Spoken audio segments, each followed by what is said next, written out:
Welcome to New Hampshire's Haunted History. This list of 10 is part of a playlist of gentle listening spooky collections from across the USA. The screen fades to black so you can enjoy the stories without distractions if relaxing or studying. Please do consider a like and subscribe if you enjoy this type of content. First, a shout out to Julie, who helped me build the list for this one. If you find it particularly intriguing, do let us know in the comments and I'm sure she'll research some more. Haunting number 1 is the Amos Blake House in Fitzwilliam.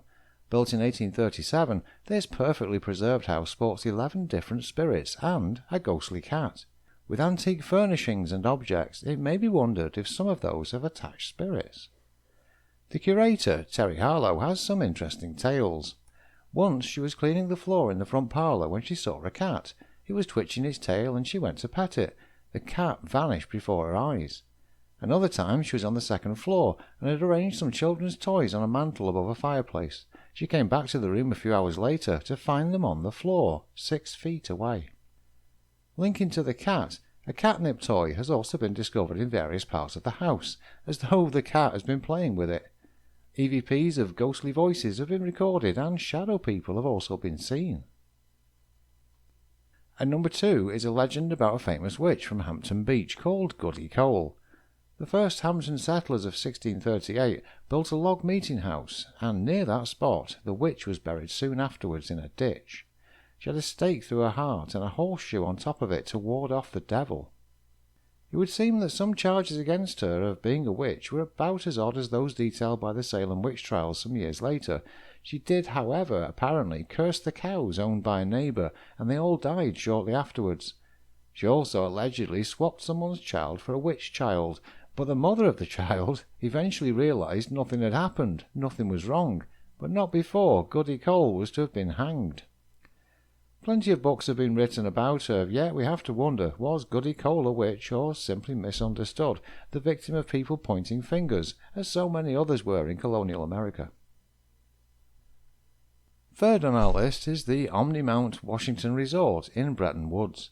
Affectionately known by the name The Princess, Caroline Foster Stickney was a long-term resident of the resort. Her elegant spirit, dressed in exquisite Victorian clothes, is still often sighted within the hotel. Reports of tappings on guest room doors are also reported. The most common sighting of Caroline is in room 314, where guests report seeing a vision of the woman sitting at the edge of their bed. And number 4 is the Chase House in Portsmouth. This historic house dates to 1762 and was a family residence, then an orphanage. During its time as an orphanage, there was an outbreak of diphtheria among a lot of the children, which led to one of the children passing away. That much appears to be historical fact. The source will be in the description. It's mentioned because a lot of stories say a little girl hanged herself in her room, and that backstory is why she is thought to be the haunting experienced at the Chase House. A little girl is seen in the hallways of the house. Lights and ceiling fans switch on and off on their own. The reason for the mistelling could well be quite different than purely sensationalism. At that time, the fear of diseases wasn't good for newspaper sales, and often obituaries would miss out the actual reason for a person passing away, if it was a disease. People would then fill in the gaps however they wanted, and once a rumour started, it could be very difficult to correct it. In fact, the only real way would have been to visit the house and ask, but nobody in the right mind would trouble grieving family members. So, it looks like the girl did die of a disease. Halfway through the list, we have the New Hampshire State Hospital in Concord. It used to be known as the New Hampshire Asylum for the Insane. In common with many such places, it was shut down because of mistreatment, neglect, and experimentation being done on patients. It's also perhaps no surprise that the building is now considered very haunted. Those who've come to visit report hearing phantom footsteps and disembodied screams. Also, there's a strong feeling of being watched. The elevators may start to run all on their own. Cold spots are reported, and many have seen objects pushed off tables and shelves. At number 6 is Plymouth State University in Plymouth. Dating back to 1871, the university now has a few hauntings. Rumour has it there's a ghost lurking in the clock tower, thought to be a young boy. There's a tunnel between Mary Lyon Dorm and Blair Hall that students dread walking along because of odd events along there. 2 girls were allegedly murdered in that tunnel, and apparently their screams can still be heard. People have seen the spirit of a little girl in Merrill Dorm, and others in Blair Hall say they've seen or heard strange things in their dorm room.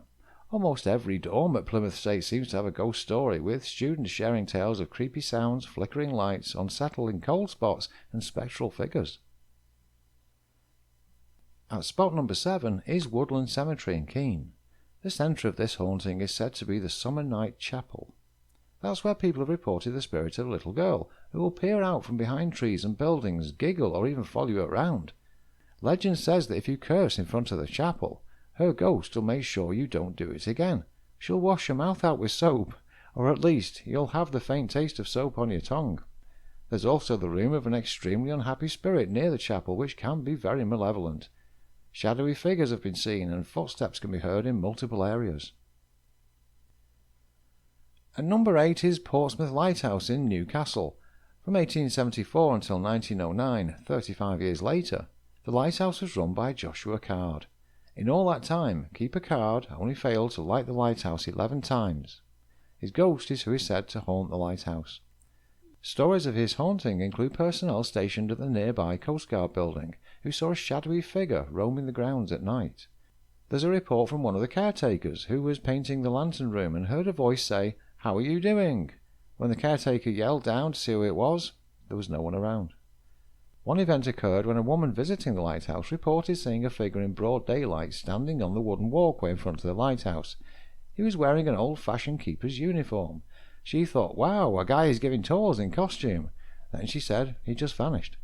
Quite shaken, when she walked over to the nearby Coast Guard station to describe her experience, she noted photos of Keeper Card and identified him as the one she saw in uniform. For number 9 is Archer's Pond and Polly's Crossing in Ossipee. This haunting includes a ghost walking around with a shotgun, but there are loads and loads of different tales. The rumours include a man named Archie killing everyone in the small village surrounding Archer's Pond and throwing their bodies into the pond. Archie then hanged himself from a rope outside his house. The rope still appears on the property today. Archie's ghostly apparition is seen walking around Archer's Pond with a shotgun in hand. Another tale is that Polly's Crossing was named after a girl named Polly who was hit by a train there. Polly's horrific screaming can be heard in the woods at night. And another. A boy named Andy Stockman went missing. His late 70s Ford Mustang II was found at Archer's Pond. His car had been set on fire. His body was found in Tuftonborough, New Hampshire, with a gunshot wound to his head. That rumour has actually been confirmed by several people who knew him, but unfortunately the murder case remains unsolved. There are at least half a dozen more stories for that area. EVPs, strange mists and odd EMF meter readings are reported. As to why, it's not really known.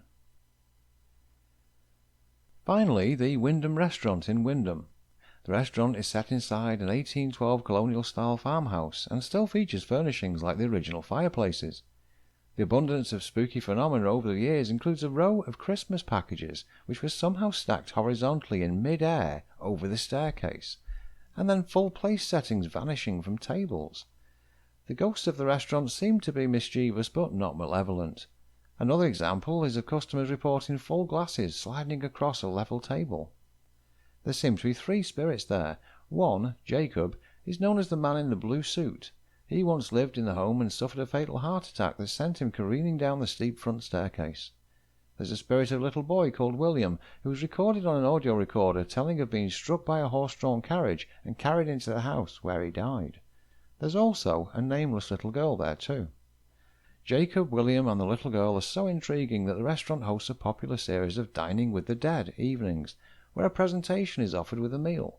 The one scheduled for right before Halloween includes readings by a well-known psychic. A nice touch is the sign over the front door which reads, "Food and Spirits." Thank you for joining me on this little journey, from an old lighthouse keeper to a Victorian princess. The Granite State certainly has some great characters within its ghostly tales. I hope you'll be around next time.